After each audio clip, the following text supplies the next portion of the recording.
Do you want to understand the difference between self-esteem and self-confidence? If that's something that truly interests you, that's exactly what I'm going to be talking about today. This is Dr. GopikaKumar, your communication and mindset coach.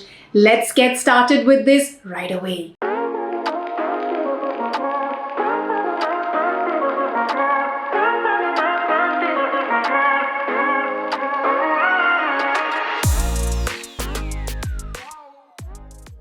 Self-esteem and self-confidence sounds very similar, right?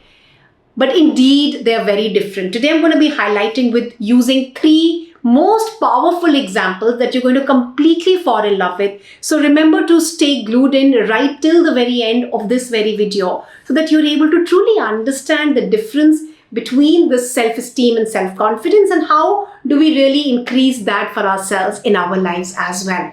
So let's get started with this right here.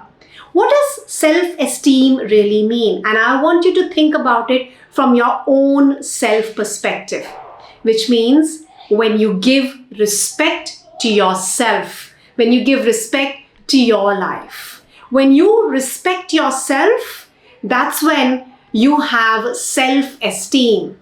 And when others are being able to showcase the same respect to you is whereby you start valuing the life that you possess, the skill sets that you possess, the capabilities that you possess, the potential that you have with which you can create wonders that you possess. That creates the self-confidence. Self-confidence is the value that you place on yourself, on your capabilities, on your skill sets. So I would really say before I really start quoting those three powerful examples is look at this more like a roadmap. If you have the self-esteem is what helps you in building up your self-confidence. So Gopika, is self-esteem created by myself and self-confidence is also created by myself? Yes. Do others have a role to play in this? Yes. The others can also play a very important role in breaking your self-esteem and thereby breaking your self-confidence, but of course, temporarily, right? If that's something that the energy that we want to make sure that we're able to bring you back to. And that's exactly what we need to learn. So self-esteem is the respect that we place into ourselves, and when the others are able to showcase the same respect, we increase that self-worth and the value that we place in our capabilities, leading us to feeling way more confident, leading us to our self-confidence journey. So, stating these three powerful examples, let's look at the first most powerful example that I would want to state, which is any relationship between a boss and an employee. Now, look at this as a relationship as where it's completely professional, and only when the boss places that respect and gives that acknowledgement to the employee is where their self-esteem feels acknowledged, that I'm getting the respect. मुझे respect मिल रही है जो मुझे मिलनी चाहिए. Because of which the confidence that he places in himself or herself, because of the respect that the boss places in their capabilities, their confidence increases over a period of time. And that's what generates that amount of relationship, that trust, and thereby helps in bridging up a lot of important paradigms and conflicts that happen between relationships, right? And that's something that you can truly work upon.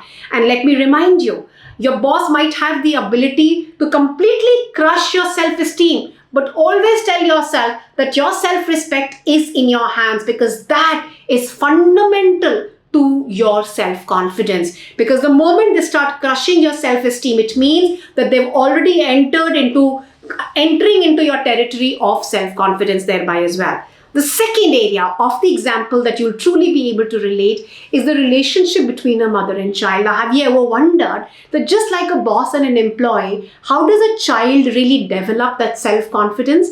Is because of the acknowledgement, because of the factor that she respects what the child is going to be saying to her. And that's where the moment the child starts respecting his or her own life is where they start feeling more confident that I can do it and I'm independent and I'm making my own decisions. And it's completely important for the parents to really play that role so that they can create this journey of self-esteem to self-confidence for their children thereby, right? Relatable for you? If not, let's look at the third most powerful example that I'm sure that you'll all be able to relate to. Now let's imagine this relationship between a husband and wife, right? And we're looking at it could be completely equal in terms of giving respect to each other.